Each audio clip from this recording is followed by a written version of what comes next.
The White Lotus is the perfect TV show. And no, that doesn't mean I think it's the best show ever made, this exists. But rather this show as it exists, the premise, the narrative, the tone and atmosphere all combine to create what I would consider to be the perfect show. And there are many aspects that go into that. On the surface, it's fun to watch, it holds your attention with ease and makes you want to come back for more. Since the show isn't beholden to one giant overarching narrative that everything must revolve around, it has the ability to give you as much or as little true plot development as it wants. And you just can't find that level of freedom in many other shows. If a character has an arc that seems compelling, well then let's lean into it a bit and drag our viewers along. Oh, these guys are just gossipy bitches and it's a delight to hear them talk behind each other's backs and undermine each other at every turn? Well hell yeah, let's just keep giving the viewers some more of that shit. The visuals are great and the music is already iconic as shit. Season 1 and 2 use more playful and whimsical melodies, and while Season 3 certainly dabbles with its fair share of whimsy, it also has a lot more eeriness to its themes. Wanting to strike that chord of discomfort a little more often than its predecessors, it is nailing that with the camera work and music in particular. The fact that this show is already showing a willingness and ability to alter the atmosphere even just slightly bodes very well for its future if the show unfolds the way I think and hope it will, but more on that later. The writing is stupendous, namely in regards to the characterization and dialogue. The plot and happenings around the hotel are great too, don't get me wrong, but I think they really take a backseat to just how fleshed out each and every one of these characters are. Their dialogue is so crisp and snappy in just the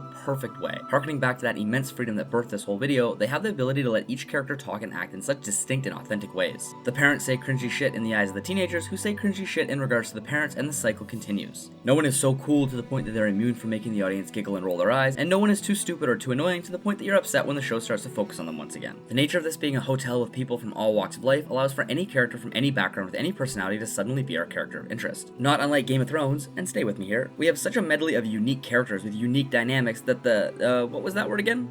Oh yeah, freedom to have whomever cross paths with whomever is just marvelous. There is no obligation for any one character to interact with another, yet the ability to have any paths or plots weave through another one is always there, always a threat. It's very hard to predict where this show might go next, since such a wide array of characters and moments could dictate any given character's next actions. Plus, maybe nothing super notable will happen to a particular character at all. The showrunners are beholden to nothing, whether it be character interactions, plot progressions, character development, and yet at the same time the opportunity for any and all of this exists at any moment. I, like many, have grown particularly intrigued by the arcs that sprawl from one season to the next. We haven't had many, but boy oh boy, the possibilities. Here's how I envision it. In fact, this was actually the very first premise I wanted to discuss when I decided to make this video. I was talking to a coworker and, oh, by the way, he wanted me to ask you guys to subscribe if that was at all possible. It would mean a lot to him, and since I've grown fond of him and I like seeing him happy, it would also mean a lot to me. Do it for me. I mean him, please.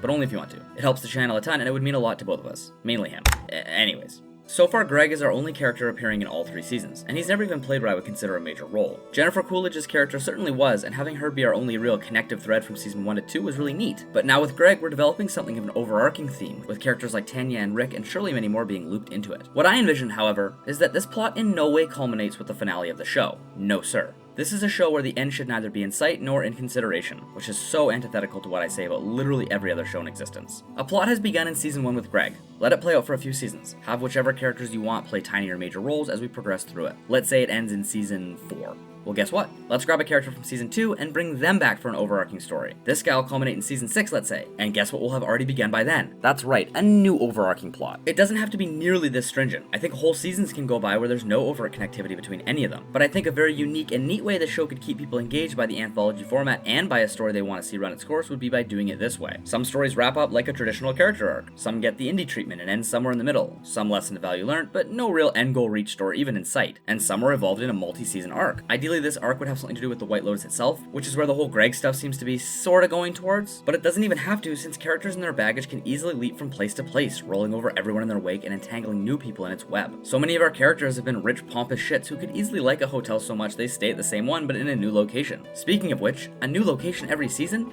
Something to instantly bring a certain vibe and tone to any season to fit any narrative or atmosphere you might want? Again, goldmine. You can lean into aesthetics and take advantage of the inherent culture, or subvert expectations by doing something akin to the opposite. Or just go, this place slaps, let's have gossipy drama here.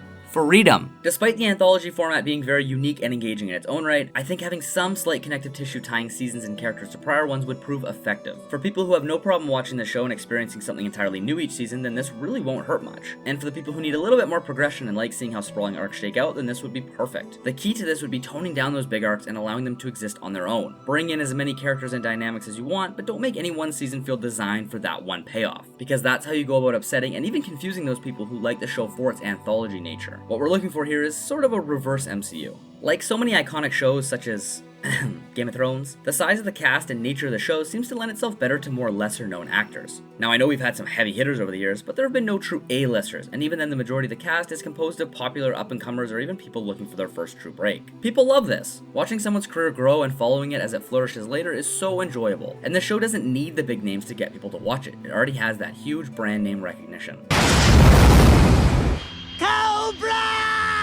Duke, what have I been saying for years? What makes a good terrorist organization? Brand recognition. Cast charming and talented actors and let them take advantage of the sharp writing. People are growing so goddamn sick of big names getting hired just because they're big names. Now, this isn't to say that big name equals bad actor, but I think you know what I mean. I love discovering and falling in love with a new actor, watching how their career progresses, being able to say you saw their future success coming before anyone else. This show is perfect for all that. And of course, this show also works for bringing on established stars who deserve even more popularity than they already have. The White Lotus has the chance to continue existing as a fundamental cornerstone of the television landscape for years to come. It will no doubt inspire others to copy what they found such success with, and ideally this will only allow a lesser explored genre to begin cropping up more and more, learning from and expanding on the original format until we create new versions or even improved ones. Shows like this are great for the TV executives, great for ratings, great for viewers, and great for actors. I'm excited to see what shows learn the right lessons from this and try to do their own version of it, and I'm even more excited to see the shows that learn the wrong lessons from the White Lotus's success and have it be a complete and utter mess. The only thing I can hope for now is that the White Lotus remains true to its core tenets and never forgets why it became so popular in the first place. I have a lot of trust in these showrunners, and I'm eager to see how season 3 finishes, as it might have implications on my final thoughts going forward. Or inside, could I be an Asian girl? Right.